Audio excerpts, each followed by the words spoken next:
Company अलग है। अच्छा। आरती, हुँ। लेकिन ये है आरती इंडस्ट्रीज। हाँ, ओके। आरती इंडस्ट्री, आरती फार्मा जैन साहब ने दिया था। आरती फार्मा मैं ऑलरेडी इस साल रिकमेंड कर चुका हूँ एक हुँ, बार, शायद नॉर्थ ने एसआईपी में या पहले किया। अब हुँ, आरती इंडस्ट्रीज रिकमेंड कर रहा हूँ। और मजे की बात देखिए दीप, हुँ। आरती इंडस्ट्रीज मैंने पिछली बार दिवाली पे किया भी था। रिकमेंड किया था। Yes sir. पिछली बार दिवाली पे रिकमेंड किया, इसने मेरे सारे टारगेट हासिल किए और उसके बाद ये स्टॉक कमजोर हुआ।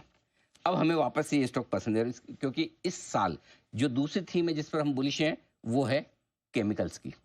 ये केमिकल कंपनी में क्या आपको साल भर में बहुत सारे मौके मिल जाते हैं। हमें केमिकल स्टोरी मजबूत नजर आ रही है। और इस कंपनी के लिए खास बात ये दीप कि इनके रॉ मटेरियल के दाम घट रहे हैं करीबन करीबन 14-15%। इसका वो बेंजामिन पता नहीं कुछ तो नाम है जो सिद्धार्थ जी ज़्यादा अच्छे से बता हाँ, सकते हाँ, हैं। हाँ। बेंजामिन जो बेंज़ीन भी टाइप बेंजी, कुछ हाँ। होगा। हाँ। हाँ, हाँ, तो हाँ, हाँ। वो उसके दाम घट रहे हैं और हाँ। इनके फिनिश प्रोडक्ट के दाम करीबन करीबन 10% बढ़ चुके हैं। हुँ। सो इनको 20 से 25% का एक वो मिल रहा है, मिल रहा है, बेनिफिट मिल बेनिफिट रहा मिल है। रहा है। हुँ। वो हमें लगता है कि अब नतीजे में आना शुरू होगा, तो दोनों तरह से एक बड़ा फ़ायदा हो रहा है। चाइना में बहुत सारी कैपेसिटीज़ बंद हुई हैं, तो उसका फ़ायदा इन्हें मिल ही रहा है। स्टॉक ऑलरेडी ₹800 जाकर वापस नीचे आया है।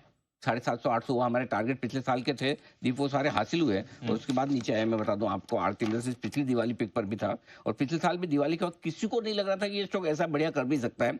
पिछली बार हमने जो टारगेट दिए थे 800 और 1200 के दिए थे, तो 800 वाला टारगेट 511 में दिया था पिछले साल। सोचो हुँ। वापस लगभग लगभग अभी कितना है, 522 उसी भाव पे आ उसी गया। भाव पे आ गया। और ऊपर में 800 हिट करके आया था ये टारगेट। हुँ।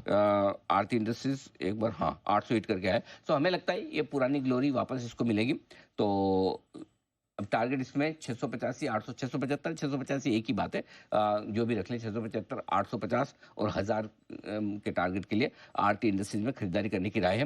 कंपनी अपने डेट रिडक्शन पर फोकस कर रही है, आकर्षक वैल्यूएशन पे है और हमें लगता है ये स्टॉक एक साल के लिए आपके पोर्टफोलियो का हिस्सा बन सकता है। ये वायदा कारोबार के इसमें भी है मेरे ख्याल से, हाँ, एफएनओ है, इसमें भी है। FNO stock. कैश और एफएनओ दोनों में है। तो आप लेकिन वायदा कारोबार में बिल्कुल ना खरीदें। आपको इन्वेस्टमेंट के लिहाज से खराब मूड माहौल में निवेश करने की राय है और यहाँ पर भी आपको एसआईपी करनी है और हर 10% फॉल पर आप एसआईपी करें। 1 से 3 साल के निवेश का नजरिया बनाकर आराम से खरीदें।